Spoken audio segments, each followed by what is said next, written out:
todos, hoy les vengo a presentar las diversas teorías que hubieron tras el hundimiento del Titanic, en específico de cómo se partió. Tenemos la introducción y las teorías y la validez, etc. El Titanic fue uno de los transatlánticos más grandes del mundo en 1912. El 14 de abril, o sea, hoy, hace 113 años, el Titanic chocó contra el iceberg, hundiéndose en las gélidas aguas del océano Atlántico. El Titanic chocó con el iceberg a las 11:40 de la noche y se terminó de hundir el 15 de abril a las 2:20 am. Tras esto se liberaron varias teorías a través de su hundimiento.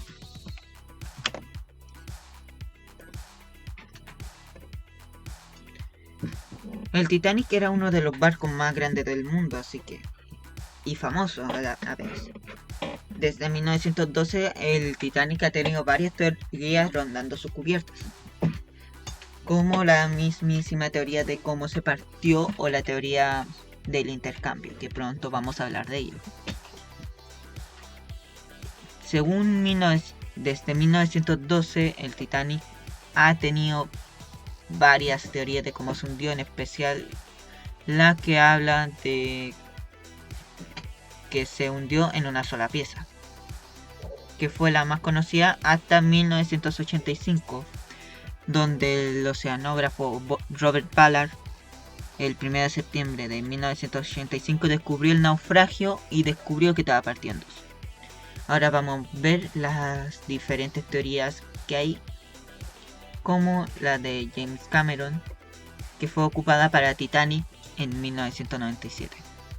En esta teoría el barco sigue con la inclinación de 45 grados, pero partiéndose en dos entre la tercera y cuarta chimenea. Tenemos la teoría de Roger Long de 2006, que salió en los últimos momentos del Titanic.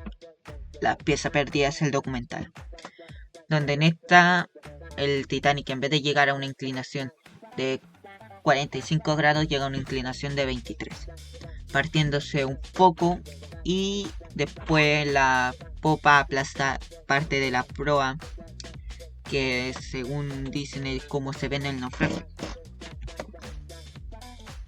También tenemos la teoría del plátano de James Cameron de 2002, donde indican que tras que el barco llega a una inclinación de 23 grados, con una inclinación de entre 11 a 13 grados hacia babor, el barco se termina de partir hasta la quilla, sujetado por el doble fondo, donde después la proa arrastra la popa hacia el fondo del mar, luego soltándose un rato después. Ahora tenemos la teoría en B, que es una teoría muy poco creíble, ya que el Titanic se parte entre 8 a 23 grados, levantando la proa. El problema es que la proa ya está llena de agua, así que iba a ser imposible que la popa pudiera levantar con la superestructura esa parte. También tenemos la teoría de Titanic Honor y Gloria, donde se partió en 3 con una inclinación de 25 grados, donde esta última parte, que pertenece a la parte central, que es una de las partes que se perdieron y que aún en día está totalmente aplastada, fue la que llevó a la popa a hundirse por completo. Tras todo esto, creo que lo más probable para esto es una combinación entre todas las teorías, excepto la V-Break, ya que el doble fondo no podría aguantar ninguna de estas. También hay una que dice que lo que arrastró a la popa al fondo del mar fue la superestructura, pero voy a mostrarles una imagen de que eso no podría ser así. Yo, en mi opinión, por toda la investigación que hice para estas diapositivas, que fue un trabajo para el colegio, fue que el Titanic, al llegar entre una inclinación de 23 a 25 grados, se partió hasta la sala de calderas. O sea, me refiero a que no llegó más allá de la cubierta G. Al llegar a la cubierta G, la ruptura se detuvo y comprimió la sala de calderas, en especial la de popa. Esto causó que la popa siguiera sujeta a la proa, pero con una estructura fuerte que pudiera arrastrar a la popa más abajo. Tras una inclinación cercana a los 90 grados, la proa se suelta de la popa, haciendo que se termine de hundir. Aquí está como debería verse. Si es como el interior, donde esta parte aplastaría toda esta sala de la Carbonera en especial.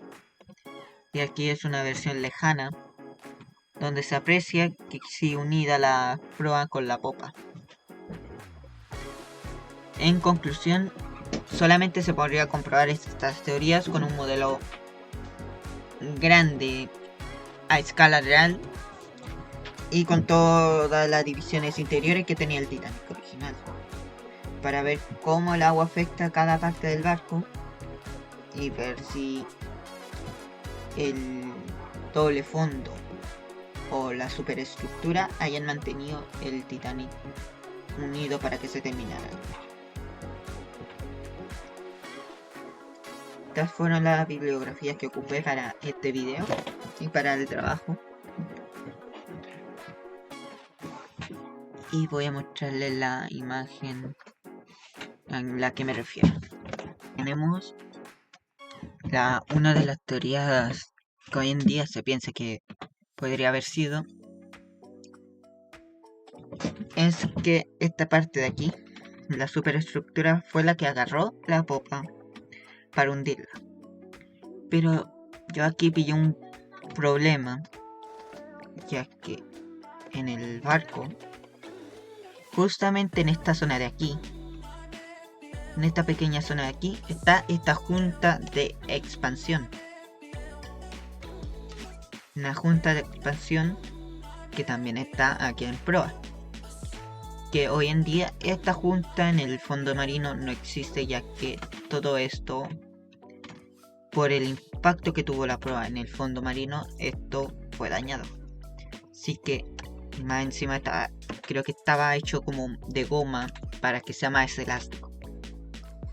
Así que el problema aquí es que esta junta de expansión no podría haber soportado todo el peso de la popa, causando que se hubiera roto en el instante. No hubiera alcanzado más que una inclinación de unos 20 grados más, unos 5 grados inclusive menos, para aguantar esto. Y más que si el barco no coincide también esta afirmación de que el barco se haya partido de esta manera, porque la gente vio cómo la popa cayó al agua, mientras que con esta idea la popa es arrastrada y no cae esta parte al agua, se hunde como si se hubiera hundido en una sola pieza, no concordando con los testimonios de otras personas que dijeron que la popa se partió. Así que eso nomás. Me despido y nos vemos hasta la próxima. Chau, chau.